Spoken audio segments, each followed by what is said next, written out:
Bonjour à tous. J'espère que je vous prends juste après le repas. J'espère que la digestion se passe bien. Je ne vais pas trop vous endormir non plus. J'ai pas mis de gif animé dedans. Je pense que c'est une erreur, mais disons, passons. Je me présente, je suis David Fournier. Je suis développeur Android et à mes heures perdues iOS chez Smart & Soft, une agence mobile à Paris. Et je vais vous présenter aujourd'hui quelque chose de nouveau qui a été présenté il y a quelques mois par Google et Android, que sont les Android Architecture Components. Donc on a pu faire ça dans le cadre de la R&D chez Smart & Soft et je vais vous montrer aujourd'hui ce qu'on peut faire avec ça. Donc déjà pour commencer, je vais vous expliquer que je ne suis pas du tout un gourou d'une quelconque architecture, que ce soit Viper, MVVM, etc. Aujourd'hui, je considère que les architectures logicielles, dans le sens le plus large du terme, servent entre autres à faire du développement maintenable, du développement qu'on n'est pas obligé de jeter au bout de 6 mois, parce que même nous, on ne sait plus comment ça fonctionne. Donc on va d'abord faire un petit tour sur le développement maintenable, qu'est-ce que ça implique, quelle est la théorie derrière. Je ne vais pas rester très longtemps là-dessus parce que je la connais mal, mais disons, je vais rappeler quand même quelques principes de base et ce pourquoi Android pousse aujourd'hui Android Architecture Components. Il pousse Android Architecture Components parce qu'Android a des soucis intrinsèques de par son architecture de base et on verra en quoi ces nouveaux composants répondent à certaines de ces problèmes. Donc on verra ces 4 composants Android Architecture Components, ces 4 briques de base que sont Lifecycle, Live Data, View Model et Room.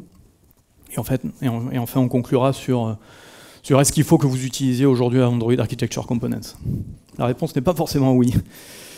Donc le développement maintenable. On a quelques grands principes de code qui ont été inventés il y a des lustres aujourd'hui. On va commencer par le Single Responsibility Principle, qui dit qu'une classe, disons une business logic, une logique dans notre code, devrait être modifiée à cause d'un seul changement de spécification du fonctionnel. Ça implique pas mal de choses, mais ça implique entre autres que quand on fait une erreur, on a à changer cette erreur qu'à un seul endroit. On reviendra sur ça très très rapidement. L'Interface Segregation Principle qui dit que plusieurs petites interfaces valent mieux qu'une seule qui sait tout faire. On va comprendre pourquoi en Android c'est pas forcément évident. Et enfin, ça c'est le mien, tout code comporte des bugs. Comme vous savez, il y a le bon et le mauvais codeur.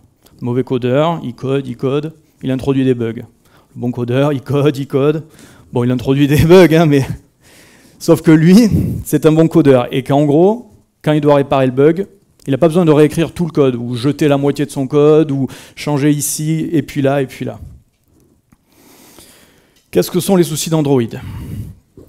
Voilà, un des soucis d'Android. Les lifecycles. Voilà. Comme quoi, un dessin vaut mieux qu'un long discours. On a les lifecycles des activities, des fragments.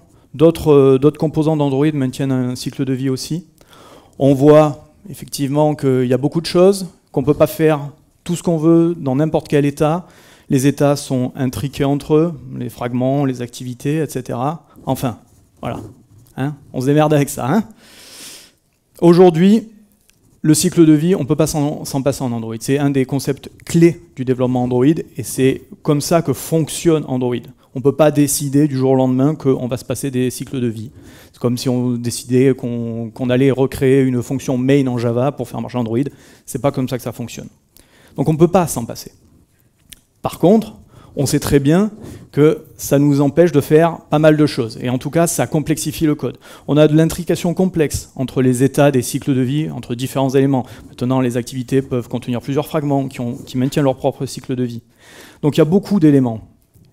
Et pas qu'un seul, et ensemble, il y a plusieurs éléments qui maintiennent des cycles de vie.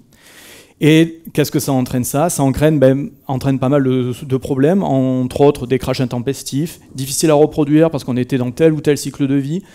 Tous les états d'un cycle de vie, comme vous le savez, ne sont pas garantis d'être joués à n'importe quel moment de l'appli. Et donc, on a des traitements qui se font en asynchrone, qui sont rappelés dans une activité, par exemple, et qui peuvent entraîner des crashs, des fuites mémoire, etc., etc. Aujourd'hui, l'activité, le fragment, on peut considérer ça comme un élément d'interface utilisateur indépendant. C'est une vue au sens smartphone du terme, pas une vue au sens au sens MVC du terme. Mais on va dire que ça se rapproche d'un contrôleur dans le pattern MVC. Je vais parler un peu du pattern MVC, même si je ne suis pas non plus un très grand architecte MVC, mais bon, on comprend à peu près tout ce que ça veut dire. Ça se rapproche d'un contrôleur. Aujourd'hui, le gros souci de l'activité par rapport à un contrôleur, c'est qu'on a tendance à lui faire passer tellement de logique, tellement de vues, tellement de sous-services qui n'ont en fait rien à voir avec l'activité. Pourquoi on passe tout ça? C'est pas parce qu'on aime bien mal coder chez Android, c'est parce que c'est l'activité qui maintient le cycle de vie. Et le cycle de vie, on en a besoin la plupart du temps pour savoir quand allumer un service, quand l'éteindre, comment mettre à jour notre vue avec le modèle de données qu'on maintient. Donc tous ces problèmes-là sont en fait intrinsèques au fait que l'activité maintient le cycle de vie et qu'on ne peut pas se passer du cycle de vie. Donc, ce qu'on a tendance à faire, et c'est pour ça qu'il y a beaucoup de bibliothèques comme Dagger qui permet de l'injection de dépendance un petit peu décalée de ce que va faire l'activité, où on va intégrer des champs de contexte, de services, etc. Mais aujourd'hui, l'activité devient rapidement, en tout cas quand on n'a pas l'habitude, quand on n'a pas les bonnes méthodes, pas les bons outils, et Android Architecture Components va répondre à ça, à devenir un God-objet qui fait à peu près tout et son contraire parfois. Et ça casse tout de suite le premier principe que je vous disais, où quand on change quelque chose dans le fonctionnel, on doit le changer qu'à un seul endroit. Typiquement, si je dois maintenir un service qui va fetcher de la donnée sur Internet et que le fonctionnel a changé, si j'ai mal géré et que j'ai trop intriqué mon service dans mon activité parce que j'avais besoin de savoir à quel moment on passait dans le onResume, dans le onStart, dans le onStop, etc., je vais devoir changer du code et dans mon service et dans mon activité. Aujourd'hui, donc, effectivement, on a pu faire sans tout ça depuis, je ne sais plus combien maintenant, peut-être 10 ans qu'on fait de l'Android. Alors pourquoi? Simplement parce que depuis 10 ans, et ça devient de moins en moins vrai, et je pense que tout le monde ici, vu l'ampleur qu'a cette conférence, même si ce n'est pas qu'une conférence Android, et vu tous les projets qu'on peut voir aujourd'hui fleurir à droite à gauche, et je ne parle pas simplement que de Facebook, de toutes les grandes applis qui existent, mais aujourd'hui, les applis, elles deviennent de plus en plus professionnelles. On a n'importe qui a un chiffre d'affaires supérieur à 1 million d'euros a besoin d'une appli mobile aujourd'hui. Donc on ne discute déjà plus avec les mêmes personnes. Le code est beaucoup moins artisanal, les équipes grossissent, et donc, qu'est-ce qui se passe? C'est extrêmement simple. Et pourquoi aujourd'hui on a toutes les architectures un peu à la mode qui reviennent, les Viper, je parlais de ça tout à l'heure, etc. C'est simplement pour répondre aux besoins qu'a toute application qui comporte des dizaines de milliers de lignes de code. Il faut une architecture commune, robuste et maintenable. C'est pour ça qu'en Java, on a tout le framework J2E, alors on va bien rigoler là-dessus, avec toutes les couches, le multitiers, etc. Mais c'était pour répondre aux exacts mêmes besoins qu'Android Architecture Component a été créé, pour pouvoir avoir du code robuste et maintenable. La différence avec d'autres architectures qu'on a pu voir sur d'autres technologies, c'est qu'on a quand même, et encore toujours, besoin du cycle de vie d'Android. Donc, Android Architecture Component, ça va être pouvoir appliquer les patterns de ségrégation des logiques, des principes, des logiques, des business models, tout en maintenant la contrainte forte qu'est le cycle de vie d'Android. Donc, avant toute chose, on va ajouter les composants. Ce qui est assez intéressant ici, c'est qu'on n'a pas besoin de passer sur Android O, ce sont des dépendances à ajouter. Donc on va ajouter... Android propose Android Architecture Components selon 4 briques logicielles, que sont Lifecycle, LiveData, ViewModel et Room. Cependant, dans la présentation, je vais vous montrer en quoi Lifecycle, LiveData et ViewModel sont assez imbriqués entre eux, même si je vais vous montrer un exemple où on peut utiliser qu'une seule de ces 3 parties. Et Room, c'est un ORM, donc disons c'est quelque chose d'un petit peu différent qu'on verra dans un second temps. On voit déjà que Room, qui est donc un ORM basé sur SQL, je reviendrai là-dessus ensuite, supporte RxJava 2, c'est bien. Supporte aussi tout un tas les tests de migration, etc. Donc c'est quelque chose qui est déjà assez fourni du côté d'Android, même si on voit qu'on est toujours en bêta sur la plupart des dépendances. Donc on va passer à la première brique logicielle. Android a fait le choix de présenter ces 4 briques dans un ordre donné. Et Lifecycle est le premier de cet ordre, je n'ai pas changé l'ordre. Donc qu'est-ce que Lifecycle? C'est un ensemble d'API qui permet à un objet quelconque d'écouter les changements de cycle de vie d'un objet qui en a un, en l'occurrence une activité, un fragment. Donc ça fait que tous les objets peuvent devenir conscients au final du cycle de vie d'une activité. Aujourd'hui, on peut même faire étendre les fragments du support V4 de Lifecycle Fragment pour s'abonner directement au changement d'état d'un fragment. Ça implique quoi? Ça implique quelque chose de très très simple. Je vous parlais tout à l'heure d'un service qui est accolé à une activité parce qu'on a besoin de ces services, en l'occurrence, dans cette activité. Qu'est-ce qu'on fait la plupart du temps? Par exemple, on peut penser au connecteur GPS fourni par Google. Donc, on va se connecter dans le onResume, on va se déconnecter dans le onPause, dans le onStop, et on va faire notre logique, on va attendre des callbacks. Tout ça, c'est l'activité au final qui s'en occupe, c'est personne d'autre. Le problème, et on voit typiquement le problème ici, c'est que c'est l'activité qui n'a au final besoin simplement que d'avoir une localisation GPS pour mettre à jour une vue, qui va s'occuper de faire marcher ce service. Donc voilà, ici je montre que voilà, effectivement on peut étendre fragment, donc le fragment de la support V4 depuis 26.1.0 et on a directement l'implémentation de Lifecycle Owner. Ça veut dire que on peut appliquer la méthode getLifecycle sur n'importe quel observeur. Ici c'est this, effectivement ça ne sert strictement à rien vu que le fragment est déjà abonné à lui-même, mais c'est pour expliquer qu'est-ce que ça fait. Et ensuite on peut, grâce à une annotation, en Lifecycle Event, onResume par exemple, faire quelque chose sur notre activité. Alors là c'est un exemple un peu plus gros, mais on va voir en quoi ça peut servir.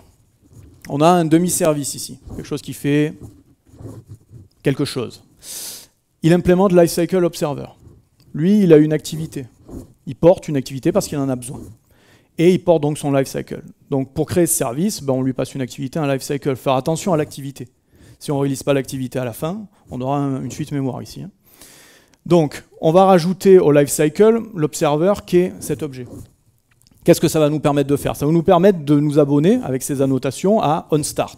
OnStart, ça tombe bien. OnStart, je start. C'est-à-dire que je vais créer quelque chose d'asynchrone, faire du travail, et puis à un moment donné, renvoyer une information quelconque.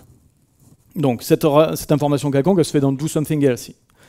Ici, on voit une nouvelle brique de l'API Lifecycle. Avec Lifecycle, on peut obtenir à tout moment l'état dans lequel se trouve ce qu'on est en train d'observer.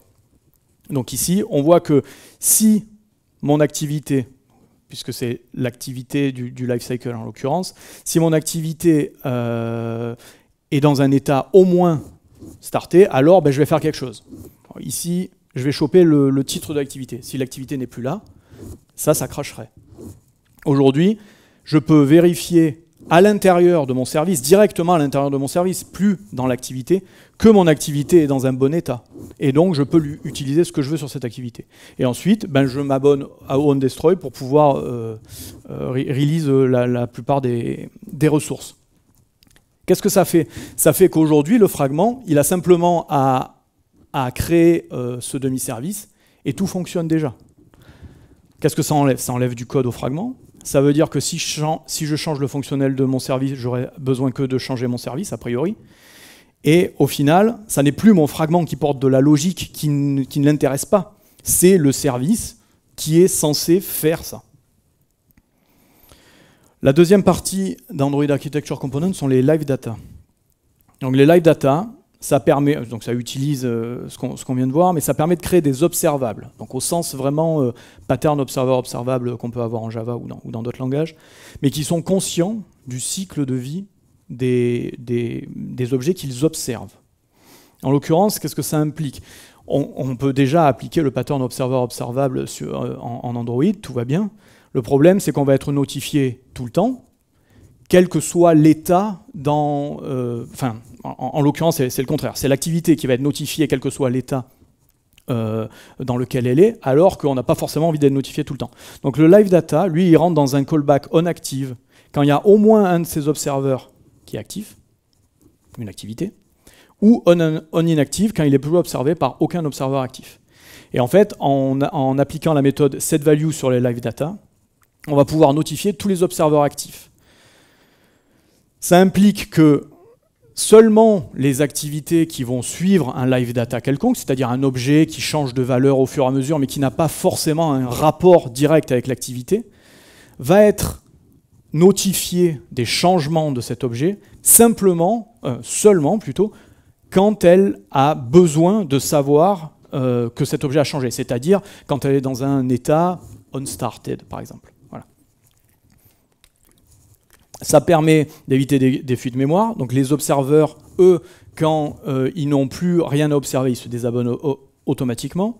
Il n'y a plus de crash sur les on-stop, parce qu'on ne va plus être notifié pour rien, ça va peut-être créer de la logique, on va avoir besoin de l'activité, sauf que comme elle ne sera pas notifiée, l'activité, parce qu'elle sera dans un état on-stop, donc on n'aura plus de crash, en tout cas sur ce genre de cas.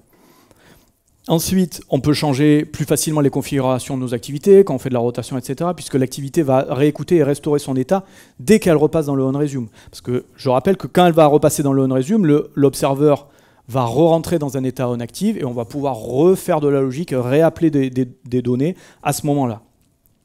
Et enfin, le live data, contrairement à de la donnée qui est fortement imbriquée dans une activité qui va être recréée, tuée à chaque fois que l'activité est créée ou tuée, le live data, lui, il se partage facilement entre les activités, parce qu'il n'est pas lié aux activités. Ça nous mène en fait, donc ces deux concepts qui sont simples mais déjà très très puissants, on a pu voir avec le lifecycle déjà ce qu'on pouvait faire, ça nous mène en fait au view model. C'est là que Android Architecture Component montre toute sa force. Qu'est-ce que le view model?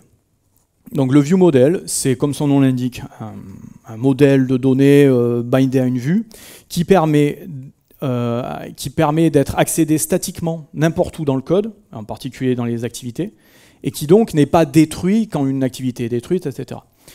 L'activité, le fragment va s'abonner au changement du view model, et le view model va lui envoyer des notifications à tous ses observeurs pour pouvoir mettre à jour une vue, etc. Donc ça implique bien que l'activité, finalement, redevient un vrai contrôleur. Elle, on lui donne de la donnée, c'est pas elle qui se charge de charger la donnée, de la maintenir, on lui donne de la donnée, et elle se charge de l'appliquer dans une vue. Elle se charge aussi, entre autres, d'écouter tous les événements qui peuvent arriver dans les interactions utilisateurs. Mais surtout, c'est ça, elle sert de passe-plat entre un modèle de données et une vue. On n'a encore pas de problème de fuite mémoire ou de... On voit tous bien, on a tous fait des data managers, des singletons instanciés qui maintiennent beaucoup de code, beaucoup de modèles de données pour justement arriver à ce genre d'architecture. Mais l'idée aujourd'hui, c'est d'avoir notre view model qui est une sorte de... notre pool de view model en l'occurrence, qui est une sorte de data manager caché derrière Android Architecture Components. Mais donc c'est un data manager qui permet de s'abonner à différents modèles de données à l'intérieur de lui-même. Donc les bonnes pratiques que Google, Android nous parlent aujourd'hui, c'est que le view model il va se baser sur les API donc fournis par Lifecycle et LiveData. Le view model en lui-même, c'est le conteneur du data manager. Si on n'utilise pas Lifecycle et LiveData à l'intérieur, ça a déjà beaucoup moins d'intérêt. Donc le view model va contenir des live data et elles peuvent être observées par les activités. Enfin, le chargement des données, que ce soit des données réseau, en base de données, lui, doit être délégué à un service. Évidemment, Android Architecture Components pousse à ce qu'on sépare les logiques au maximum. Et donc, le modèle de données, vu qu'il n'est pas rattaché à une activité qui travaille dans son coin, on peut très bien lui faire appeler un service qui peut prendre X temps, et lui, en fait, il va simplement changer ses valeurs et notifier ses activités. Donc on voit ici toutes les couches en fait, qui se créent.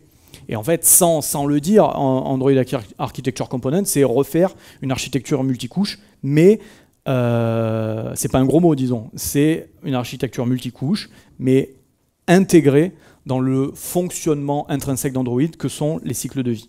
Et on peut même appeler onCleared quand on n'a plus besoin d'un viewModel à un moment. Ça implique aussi que le viewModel il peut être échangé entre différentes activités et que différents, par exemple, fragments qui ont besoin du même viewModel peuvent aller demander des modifications du viewModel et les autres fragments qui sont abonnés au changement de ce viewModel vont aussi être modifiés. Mais on va voir un exemple pour que ce soit un peu plus clair. On va créer un viewModel. Donc on crée main viewModel qui est en viewModel qui appartient donc à Android Architecture Components. Lui, qu'est-ce qu'il contient? Il contient un champ privé qui est un mutable live data. Qu'est-ce que c'est? C'est un live data qu'on peut modifier. Je pense que vous l'aurez compris. Il expose, par contre, lui, ce qu'il expose, c'est un live data, pas un mutable. Ça veut dire que le live data, on va pouvoir s'abonner dessus quand on est une activité, mais on ne va pas pouvoir modifier ses valeurs. Et le mutable live data, qu'est-ce qu'on fait quand on l'obtient?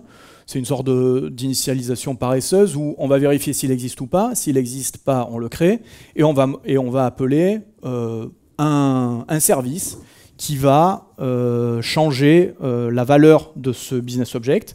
Et qu'est-ce qu'on va faire ici? BusinessObject.setValueDObject. Ici, à cet endroit-là, on va notifier toutes les activités, tous les observeurs abonnés à ce viewModel que la valeur a changé et que tu ferais mieux, par exemple, de te mettre à jour. Qu'est-ce que c'est ici? C'est on a l'activité qui est en Lifecycle Activity. Je pense aujourd'hui, je ne sais pas si dans la bibliothèque de support, on a l'extension directe d'activité. Mais peu importe, disons, on est en Lifecycle Activity où on implémente le Lifecycle Observer.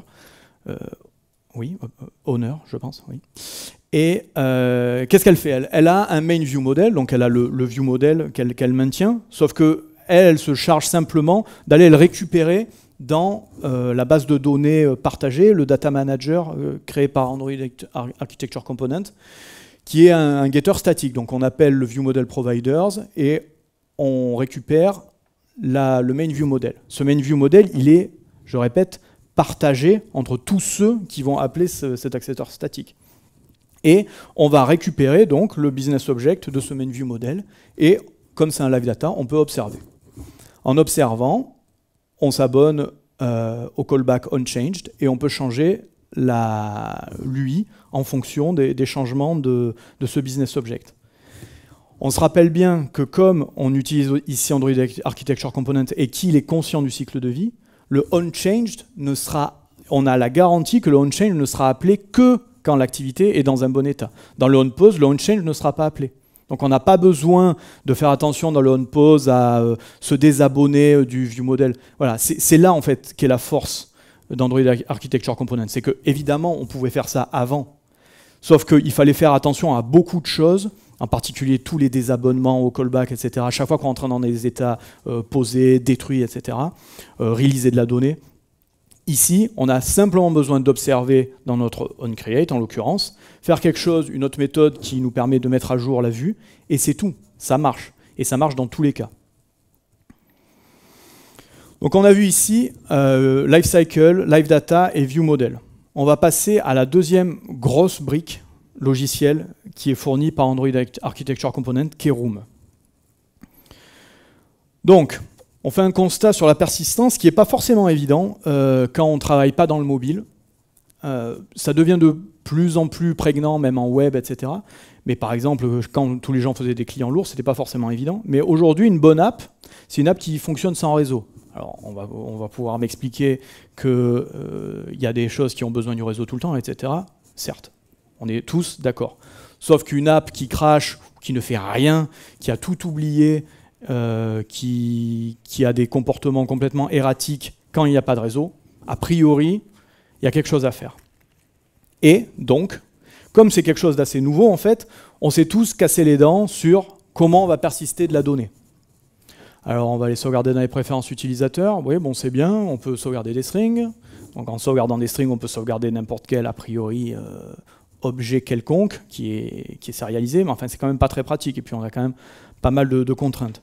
Sinon, on va écrire ça dans un fichier texte à l'ancienne. Ça marche, mais bon, disons que c'est un peu difficile de maintenir des versions, etc. Ou alors, on a un gros data manager en mémoire. Ça marche très bien. On accède statiquement à toutes les données.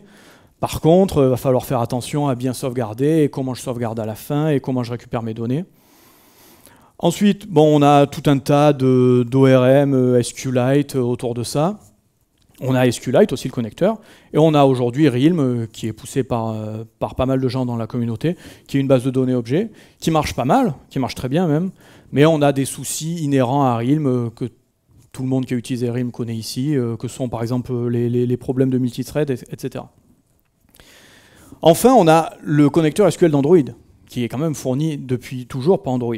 Mais c'est assez compliqué, c'est dur à maintenir, dur à lire, dur à écrire. Pourquoi? Parce qu'il y a peu de choses qui sont compilées, il faut écrire beaucoup de code qui est simplement du code écrit dans une chaîne de caractères, et puis on espère que ça va compiler, on espère que ça va bien marcher, et on a un peu de mal à maintenir ça.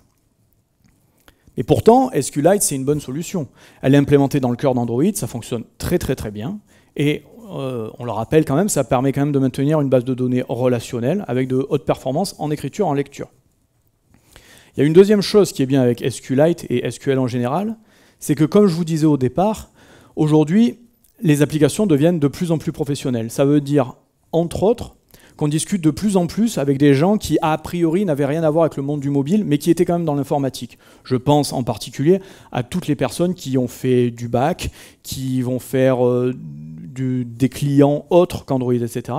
Et aujourd'hui, SQL, même si ça fait déjà plusieurs années qu'on a des bases de données objets basées sur des documents, etc., qui marchent très très bien et qui sont d'ailleurs plébiscitées par la communauté, SQL, c'est une solution testée, connue, approuvée, avec de la documentation partout, et beaucoup de gens ont fait du SQL, et en particulier les gens qui sont dans les bases de données. Donc ça permet effectivement de se parler facilement avec des intégrateurs d'API et qui utilisent souvent les mêmes technos. Donc SQLite, c'est pas forcément à jeter. Et c'est le pari et le constat qu'a fait d'ailleurs les équipes d'Android quand ils ont fait Android Architecture Component. Donc qu'est-ce que Room? C'est la solution de Google pour en gros dépoussiérer le connecteur SQLite qu'on a sur Android et inciter les développeurs à l'utiliser de façon beaucoup plus habituelle et industrielle. Qu'est-ce que c'est? C'est une dépendance à ajouter, donc on peut l'utiliser n'importe où, et c'est une couche d'abstraction ORM de haut niveau. Ça permet de mapper notre base SQL qui est relationnelle, et effectivement, c'est pas comme ça qu'on travaille quand on fait du Java, du Kotlin, ou n'importe quel langage de programmation orienté objet, donc ça permet de faire un mapping entre ces données. Ce qui est très bien avec Room, contrairement à ce que pouvait faire un connecteur SQL de base, c'est qu'on a de la génération de code à la compilation. Alors même s'il y a des gens qui n'aiment pas forcément la génération de code à compilation, qu'est-ce que ça permet? Ça permet d'avoir des erreurs à la compilation. Et ça, c'est souvent très intéressant quand on veut tester des bases de données, de pouvoir voir qu'on a oublié un insert ou que notre update n'est pas fait de la bonne manière parce qu'on n'utilise pas le bon champ, etc. Donc qu'est-ce que l'ORM? Je reviens très rapidement dessus. C'est un mapping objet relationnel. Donc c'est une technique de programmation qui crée l'illusion d'une base de données orientée objet, pas comme Realm, qui n'est pas une illusion a priori, mais à partir d'une base de données relationnelle. Et donc ça définit des correspondances entre cette base de données et les objets, donc les POJO, entre guillemets, qu'on va utiliser dans notre appli. On a déjà des ORM, je ne rentrerai pas dans les détails, ORM Lite, Active Android, GreenDAO, Sugar ORM, Freezer, ils sont sûrement très bien. Pour regarder certains, on a l'impression que ça fait un moment que ça...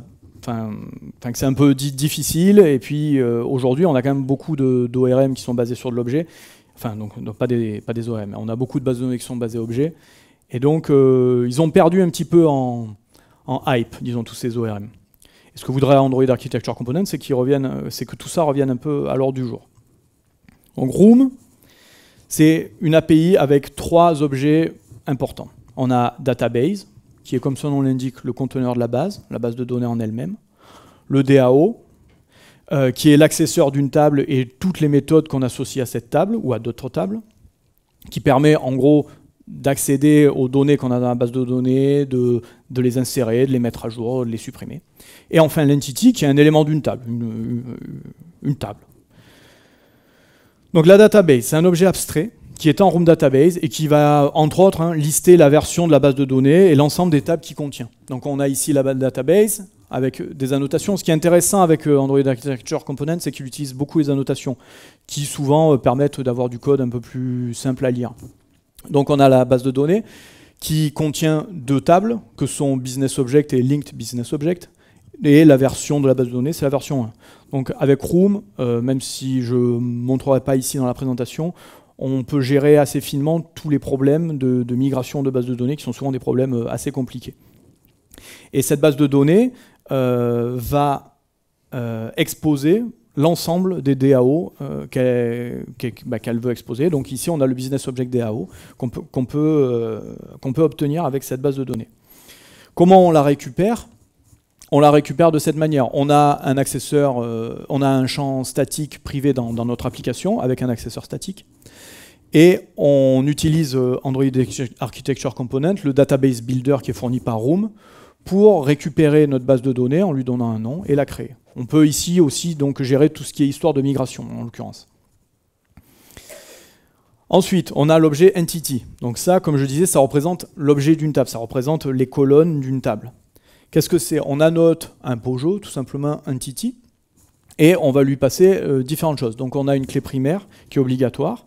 On peut utiliser Ce qui est bien, c'est qu'on va pouvoir travailler main dans la main, disons, avec des gens qui savent faire du SQL. Parce que nous, en tant que développeurs Android mobile, on n'est pas forcément super aguerris sur tout ce qui est SQL, même si on a probablement tous fait du SQL, plus ou moins. On n'est pas forcément très aguerris sur les techniques de SQL. L'idée ici, c'est que c'est un ORM qui abstrait le connecteur SQLite d'Android, mais qui ne change pas tout. Et en particulier, quelqu'un qui va faire du SQL avec vous, parce que lui, s'il connaît, lui est expert, va dire, ben ok, moi ici, je veux que mon ID soit auto-généré. Il y a beaucoup d'ORM qui ne permettent pas ça. Ici, on peut dire que notre primary key, elle est auto-générée, comme on peut faire sur SQL. On peut changer le nom des colonnes ici. Ici, j'ai un champ qui s'appelle string, mais en fait ça s'appelle name. Bon, name, bon, c'est pas super bien trouvé, mais on peut l'appeler another name. Et on peut récupérer ces noms comme dans un Java Bean, en fait, avec des getters et des setters. Ce qui est bien, c'est que si je fais une erreur dans mon entity, j'oublie par exemple une clé primaire, etc., à la compilation, Room va me dire, attention, il faut une clé primaire pour telle entity. Et donc on n'aura pas besoin d'exécuter l'application, lancer la base de données, comme on aurait pu faire avec le connecteur SQLite normal, pour savoir qu'on a fait une erreur de clé primaire en l'occurrence. Ici, ça va péter directement la compilation parce que ça génère le code. Ça génère le code, en vrai, d'un connecteur SQLite qu'on aurait pu faire nous. Et ça le génère lui-même et ça vérifie tout ça à la base. Je me suis trompé ici. Bon, bref, c'est pas très grave. Donc on a... Voilà, très bien. Donc, on a... Qu'est-ce que peut faire une entity aussi? Donc elle supporte des types arbitraires en fait, d'objets. Elle ne supporte pas simplement les strings ou les int comme pourrait faire une base SQL. Simplement, évidemment, la base SQL ne supporte pas ça. Donc qu'est-ce qu'on fait? On va créer des convertisseurs d'objets. En gros, c'est quelque chose qui va permettre de mapper un type énuméré ou un objet quelconque vers un string, vers un entier, etc. Et en fournissant avec ces annotations type converter, en fournissant ceci à notre entity linked business object, elle va faire la conversion toute seule on lui passe un énuméré et elle va considérer que c'est un string et le mettre dans la base de données comme il faut. Et quand on va récupérer l'objet l'entity, on va récupérer bien l'objet énuméré. Ça nous permet d'abstraire un petit peu et de ne pas utiliser simplement des chaînes de caractères et des entiers dans notre base de données SQL. Elle supporte aussi les clés étrangères, ce qui est assez intéressant. Donc on va dire ici que l'entier business object, en fait, ça représente un business object de l'autre table et avec la colonne ID. Donc l'entity, la base de données, on voit ici quand même qu'on est très proche de ce qu'on peut faire en SQL, sauf qu'on le fait ici, en l'occurrence en Java, avec des annotations et avec des erreurs directement à la compilation. Enfin, le dernier objet, c'est le DAO. Donc c'est en gros l'interface qui nous permet d'accéder à la base de données, avec encore des annotations intéressantes et de haut niveau SQL. Donc on annote pareil notre objet, enfin c'est une interface en l'occurrence, on annote notre interface et on peut lui dire cette méthode est en fait un insert dans ma base qui choisit comme stratégie de conflit replace. On a toutes les stratégies de conflit de SQLite, replace, ignore, crash, etc. On a aussi la notation delete. Et enfin, on a la notation query. Là, évidemment, vous vous rendez bien compte que là, ça ne va pas pouvoir être calculé à la compilation, ce qui se passe ici. On ne peut pas tout avoir. Mais ici, on a donc les queries avec select étoile from business object, où on récupère une liste de business object. Mais on peut dire aussi select étoile from linked object where business object is ID. Et on va récupérer tous les objets qui ont cet ID. On peut faire aussi, on n'est pas obligé de renvoyer donc un flowable, on voit ici qu'on peut utiliser RxJava2 directement, mais on aurait pu renvoyer qu'un seul link business object. Et en fait, lui, qu'est-ce que va faire Room? Il va aller chercher le premier qu'il trouve et il va nous le récupérer. Si on a la chance d'avoir ID comme une clé primaire, a priori, on n'aura qu'un seul objet, et ça tombe très très bien. Donc on peut utiliser directement RxJava pour les fans de Rx avec les DAO, ce qui est assez intéressant. Et ce que nous propose Room, c'est qu'on doit toujours faire ça dans un thread séparé. On se rappelle encore... Alors, ça c'est quelque chose d'assez particulier, qu'on a plus forcément... Moi, par exemple, je travaille pas mal avec Realm aujourd'hui, on n'a plus forcément l'habitude, parce que Realm nous donne une garantie qui est, ma foi, pas forcément toujours vérifiée, qu'on est rapide et qu'on peut faire ça sur le thread de l'UI. Donc c'est intéressant. Aujourd'hui, Android nous dit... ça, c'est pas vrai. Et je vous expliquerai à la fin pourquoi il dit ça, c'est pas vrai.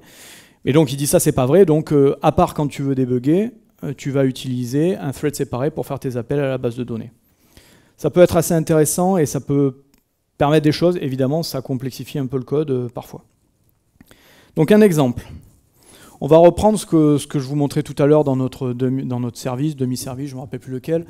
Le chargement asynchrone c'était dans notre view model, le chargement asynchrone d'un business object. Donc ici, qu'est-ce qu'on fait? On appelle le service business object service et on lui dit charge-moi de façon asynchrone l'objet et tu me renverras le callback. Qu'est-ce que c'est en fait ce service? Ce service, c'est un objet qui a une interface callback qui ne fait que des succès, hein, pas d'échecs avec cette interface, ça qui est bien. Et qu'est-ce qu'elle a comme méthode? Elle a une méthode statique, charge-moi de façon asynchrone. Et qu'est-ce que ça fait ici? Ça va récupérer la base de données qu'on a dans notre application, récupérer l'interface DAO de Business Object, et récupérer le premier objet qu'elle a. Ici, bon, j'ai pas trop cherché très loin, mais on peut réfléchir à tout ça. Donc en fait, on voit ici, et ce qui est intéressant, c'est qu'on voit ici le lien entre ce qu'on a pu voir dans les 3 premières briques, que sont Lifecycle, LiveData et surtout ViewModel, et Room. Aujourd'hui, on a notre ViewModel qui va faire du chargement asynchrone de données. Comment il fait du chargement asynchrone de données? Il va aller sur le réseau, mais peut-être que si le réseau est mort, il va aller chercher dans le cache. Qu'est-ce que c'est le cache? C'est Room. Et Room, il va exposer un service qui va lui permettre de charger de façon asynchrone n'importe quel objet. Donc on a ici 4 briques de logique qui nous permettent d'avoir des architectures beaucoup plus séparées, avec des logiques séparées. On oublie le God-Object, qui est l'activité ou le fragment, et on va pouvoir déléguer un maximum de logique à d'autres composants. Ce qui va nous permettre d'avoir du code plus maintenable, ce qui va nous permettre, tout simplement, quand on travaille sur la même chose, de pouvoir travailler, finalement, quand on travaille sur un même morceau d'UI. Ici, on se rappelle tous, aujourd'hui, qu'on a travaillé sur... Et on continue d'ailleurs à travailler sur des projets où on est les seuls développeurs de la partie Android. Mais c'est de moins en moins vrai et ça sera de moins en moins vrai. Donc aujourd'hui, on va peut-être travailler sur les mêmes UI, les mêmes vues, le vue au sens smartphone du terme, mais si on travaille sur la même activité, ça va être compliqué de ne pas se marcher sur les pieds. Quand l'activité fait 2000 lignes, c'est compliqué de ne pas se marcher sur les pieds. Aujourd'hui, avec ce genre de briques logicielles, on peut travailler sur le même endroit, mais à des endroits dans le code différent, ce qui nous permet de travailler en bonne harmonie sans tout casser ce que fait l'autre, en particulier sur Git et Git Merge. Hein. J'espère que vous voyez ce que je veux dire. En conclusion, aujourd'hui on est en version bêta. Il y a une seule des dépendances qui est plus en version bêta aujourd'hui, mais on est toujours en version bêta. Quand j'ai fait la présentation, on était en version alpha. Quand j'ai soumis au DFS, on était en version alpha. Alors ça a 2 conséquences directes. Le fait qu'on était en version alpha il y a 3 mois et que maintenant on est en version bêta, ça veut dire qu'avec un peu de chance, on sera bientôt en version release. C'est intéressant, mais il ne faut quand même pas oublier que quand on intègre ça dans nos applications, c'est une version bêta. Donc elle est susceptible de changer complètement dans sa version de release. Mais c'est prometteur. en tout cas, j'espère avoir convaincu certains d'entre vous des possibilités qu'on peut avoir avec ce genre de briques logicielles directement intégrées dans Android, poussées par Android et maintenues par Android. C'est prometteur dans le sens où ça va nous permettre d'améliorer a priori la maintenabilité du code. À mon avis, honnête, qui vaut ce qu'il vaut, le ViewModel il peut déjà être utilisé de par la puissance qu'il apporte en fait dans la logique d'une activité. Rien que le fait de ne pas devoir se désabonner dans les on-posts, moi je trouve ça déjà super. Ensuite, on a encore assez peu de documentation. On a la documentation fournie par Google, c'est déjà bien, mais évidemment, comme c'est quelque chose de tout neuf, aller sur Stack Overflow, ça risque d'être compliqué. Et enfin, il y a une dernière chose. Et autant je vous inciterai à utiliser le ViewModel et disons les 3 premières briques logicielles, autant la dernière, il y a encore quelque chose qui me gêne. Alors, Room ne gère pas les relations many-to-many. Qu'est-ce que ça veut dire? Ça veut dire que c'est un ORM qui est au-dessus d'SQL, ça se passe très bien, mais il n'est pas assez abstrait pour pouvoir faire ce qu'on peut réfléchir comme des tables de jointure. Aujourd'hui, si on a besoin d'avoir une relation many-to-many entre 2 objets, il faut faire une table de jointure avec Room. Donc ça sera plus simple que si on l'écrit dans un connecteur SQL, mais ce sera quand même une table de jointure. Une table de jointure, c'est jamais très marrant à faire. Alors, l'idée derrière tout ça, c'est it's a feature. Google décide, et donc je vous disais que je reviendrai sur le fait qu'on fait de chargement asynchrone. Google a décidé que contrairement à ce qui peut être fait sur Realm, où ici on peut avoir des relations many-to-many, ce sont des objets avec du chargement paresseux d'objets, etc. Lui, il fait le pari que dans les applications du futur, avec des énormes bases de données, c'est une mauvaise idée et ça entraînera, sinon des crashs, au moins des ralentissements tellement gros qu'on ne pourra pas plus faire ça sur le thread de lui. Donc il a décidé, disons les développeurs de Room ont décidé qu'ils n'allaient pas gérer les relations many-to-many parce que ça impliquerait de faire du chargement paresseux de bases de données. Donc ça impliquerait de cacher au développeur qu'en fait il fait des chargements dans le thread de lui pour récupérer des données. Et donc au lieu de cacher ça, il explique tout simplement que les relations many-to-many, on les fait nous-mêmes. Voilà. Donc on fait des tables de jointure nous-mêmes. Moi personnellement ça me gêne un peu. Moi qui ne suis pas expert en base de données, les tables de jointure, les inner join, les machins, si je peux m'en passer, je m'en passe. Ensuite, je comprends leur argument. Peut-être que ça changera dans l'avenir, en fonction, j'imagine, de l'adhésion de la communauté et des retours de la communauté. Voilà, quelques liens utiles sur Android Architecture, donc sur le site d'Android, développeur. Et enfin, vous pouvez voir le GitHub avec une petite implémentation sur une appli qui donne la météo. Bon, disons, rien de bien folichon, mais une petite implémentation de ces 4 briques logicielles. Je vous remercie.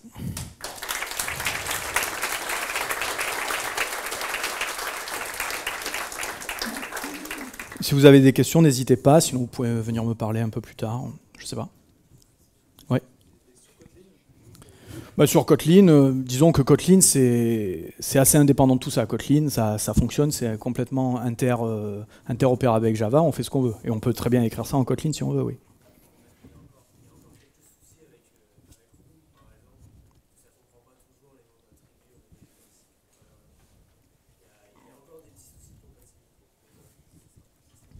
Je pense que, disons que de toute manière, ça ne peut être que des soucis mineurs, donc a priori, ça devrait fonctionner rapidement.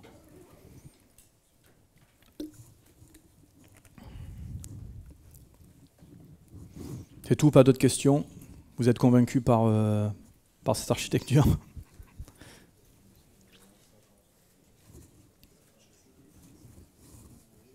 Je vous remercie alors.